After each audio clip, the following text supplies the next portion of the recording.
So we have our leg looking much better, and we have some pegs for it. And so I'm sure the first instinct of how we would rig this would be to do something like this, right? Because what that'll allow us to do is rotate from here and here and here and get some nice poses, right? However, there is a leg does something that's a little different than just rotating, right? If you think about this character, so I'm going to disconnect those. If you think about this character walking, right, the foot usually stays locked to the ground. You know, when it's up in the air, it doesn't, right? Because our character's body may be moving up and down, right? And if the body's moving up and down, that means the hip needs to be moving up and down while the foot stays locked to the ground. And keeping that foot locked to the ground with this hierarchy, let's say I needed it to look like it stayed where it's at, right? But I need the hip to move.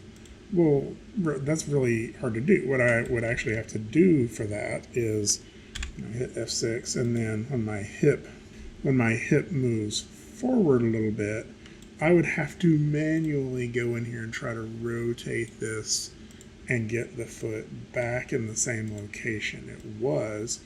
And more than likely, I'm gonna fail. Like it doesn't work so well, right?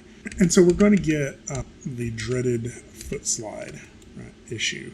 And so I'm going to go here and hit F5, so I have drawings all the way to the end of this. So there's a couple of ways we could fix this. And sort of the old school or the older school way of dealing with this is to actually rig this backward, right?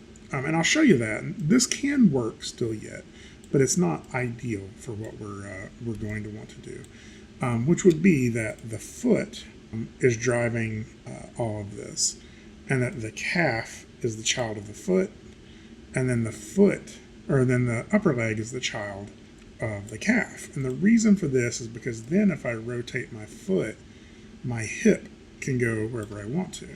And the way most people would do this is to change the pivot points to something like this being the bottom of the foot, right, where we're rotating from, having the calf rotate from here so we can get this, and then having the upper leg rotate from here.